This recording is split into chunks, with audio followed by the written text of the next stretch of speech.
होशियार होशियार होशियार जिंदाबाद जिंदाबाद जिंदाबाद श्रमिक जिंदाबाद जिंदाबाद जिंदाबाद श्रमिक जिंदाबाद जिंदाबाद जिंदाबाद हाया हाया हाया জীবনের লগত হেতালি খেলা বন্ধ করো জীবনের লগত হেতালি খেলা বন্ধ করো we want justice justice justice হনিকে ন্যায় লাগে হনিকে ন্যায় লাগে অসম সরকার হায় হায় অসম সরকার হায় হায় জিন্দাবাদ জিন্দাবাদ কর্মকর্তার হেতালি খেলিব দিয়া নহব কর্মকর্তার হেতালি খেলিব দিয়া নহব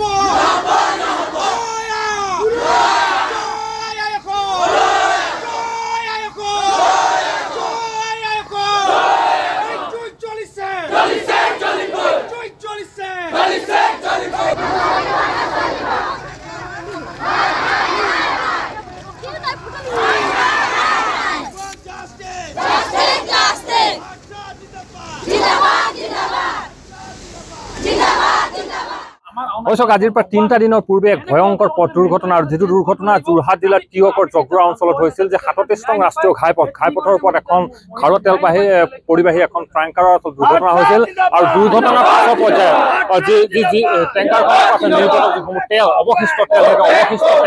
তেলৰ বাবে আচলতে ভয়ংকৰ অগ্নিকাণ্ড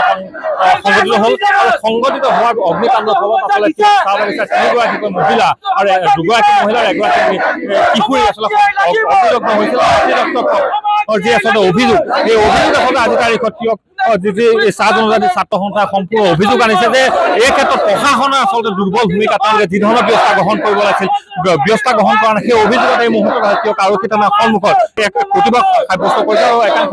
বিষয় আছে আপোনালোকৰ পৰা কিছু কথা জানিম কি হৈছে আচলতে গোটেই বিষয়টো কেনেকুৱা ধৰণৰ টিয়ক চাহ বাগিচাৰ আজি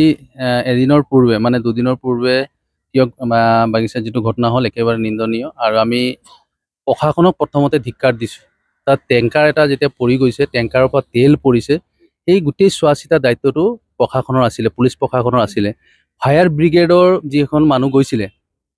ফায়াৰ ব্ৰিগেডৰ যিসকলে তাত পানী মাৰি ড্ৰেইনত পেলাই দিছে ড্ৰেইনত পেলাৰ পিছত সেই পানীটো ক'লৈকে গৈছে লেবাৰ লাইনৰ ফালে শ্ৰমিকৰ লাইনৰ ফালে গৈছে নে ঘৰৰ ফালে গৈছে সেই বস্তু তেওঁলোকে তদাৰক কৰাটো তেওঁলোকৰ দৰকাৰ আছিলে তেওঁলোকে কোনো ধৰণৰ এনেকুৱা তদাৰক নকৰাকে মানে গৰু মেকুৰীৰ নিচিনা ভাবি শ্ৰমিকসকলক তেওঁলোকৰ ফালে তেলটো ছটিয়াই দিয়া নিচিনা হৈছে মৃত্যু মুখলৈ ঠেলি দিবলগীয়া হৈছে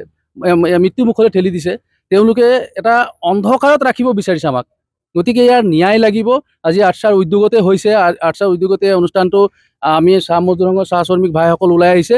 আজি এটা লাইনৰ মানুহ ওলাইছে বা দুটা লাইনৰ মানুহ ওলাইছে যদি ইয়াৰ ন্যায় বিচাৰ নহয় তেতিয়াহ'লে গোটেই ৰাইজ আমি যোৰহাট শাখা সংঘৰ তৰফৰ পৰা যিমান আজি আমাৰ শ্ৰমিক আছে আমি সবকে ওলাই আনি টিয়ক থানা ঘেৰাও কৰিম নিশ্চিতভাৱে ভয়ংকৰ অভিযোগ এই মুহূৰ্তত প্ৰশাসনৰ বিৰুদ্ধে আনিছে এইসকল প্ৰতিবাদকাৰীয়ে কি হৈছিল গোটেই ঘটনাটো যিহেতু এটা দুৰ্ঘটনাৰ পাছতেই আচলতে অগ্নিকাণ্ডটো হৈছিল সকলো তাৰ সাক্ষী হৈছিল প্ৰকৃততে কি হৈছিল গোটেই ঘটনাটো আচল যোৱা 13 তাৰিখে দিনৰ 11 বজাত টেংকাৰ এখন দুৰ্ঘটনা হৈছে দুৰ্ঘটনা হ'ব পাৰে কিন্তু পৰৱৰ্তী সময় যিটো প্ৰিকশ্যন মানে ফাৰ্ষ্ট প্ৰিকশ্যন যিটো তেওঁলোকে ল'ব লাগিছিলে টেংকাৰটোক উঠাই তেওঁলোকে লৈ আনিলে আৰু তাত যিখিনি প্ৰায় মানে 12 কেলত 12,000 লিটাৰ আমি যদি ধৰি লওঁ তেনেহ'লে প্ৰায় যদি আমি অনুমানিক মানে 12,000 লিটাৰ মান তাত পৰি আছিলে সেই তেলখিনি তেওঁলোকে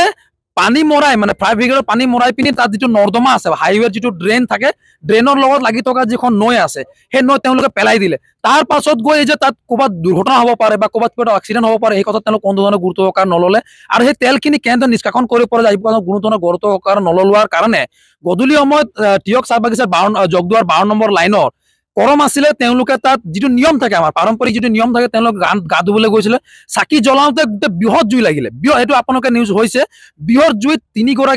2গৰাকী মহিলা এগৰাকী 14 বছৰীয়া কিশোৰী অগ্নিদগ্ধ হ'ল পৰৱৰ্তী সময়ত তাৰ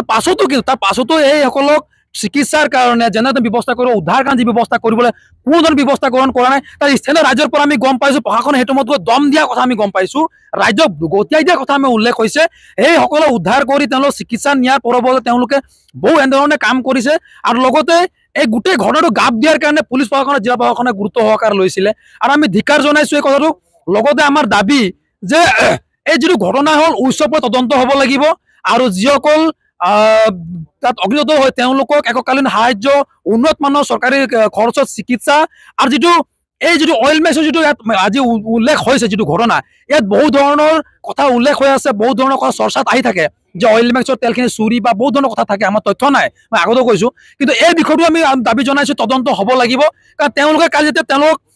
জিলা প্ৰশাসন আমাক কোৱা মতে যে অইল মেক্স যেতিয়া মতা হৈছিলে নিষ্কাশন কৰাৰ কাৰণে যেতিয়া সহযোগ বিচাৰিছিলে তেওঁলোকে সহযোগ নকৰাৰ কথা CDCৰ মুখৰ পৰা আমি জানিব পাৰিছো যে যি কি নহওক তেওঁলোকে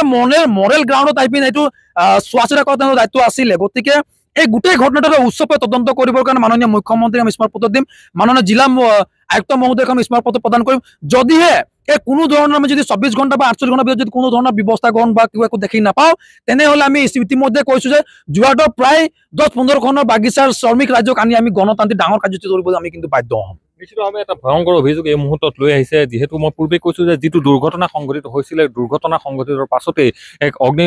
অগ্নিকাণ্ড ভয়ংকৰ অগ্নিকাণ্ড সংঘটিত হৈছিল আৰু এই অগ্নিকাণ্ডৰ ফলতে 3গৰাকীকৈ মহিলা ইতিমধ্যে অগ্নিদগ্ধ হৈছে আৰু এই সকল প্ৰতিবাদকাৰী যি অভিযোগ যে প্ৰশাসনৰ আচলতে দুৰ্বল ভূমিকাৰ বাবে আচলতে এই অগ্নিকাণ্ড সংঘটিত হ'বলৈ পাৰে এই অভিযোগ পৰৱৰ্তী পৰ্যায়ত যে অগ্নিদগ্ধ হোৱাৰ পাছত যেনেধৰণে আচলতে চিকিৎসাৰ ব্যৱস্থা কৰিবলৈ এই ক্ষেত্ৰত যে প্ৰশাসনৰ দুৰ্বল ব্যৱস্থা এই কথা কিন্তু উনুকি আছে এই সকল প্ৰতিবাদকাৰী কিন্তু দেখা যাব পৰৱৰ্তী পৰ্যায়ত এই গোটেই ব্যৱস্থা আচলতে কেনেধৰণে প্ৰশাসনে লয় এই পৰৱৰ্তী পৰ্যায়ত পৰিলক্ষিত হ'ব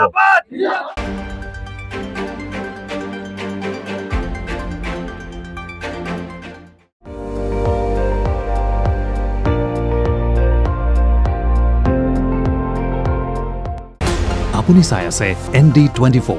সৰ্বশ্ৰেষ্ঠ নহয় সৰ্বোত্তমৰ দৌৰত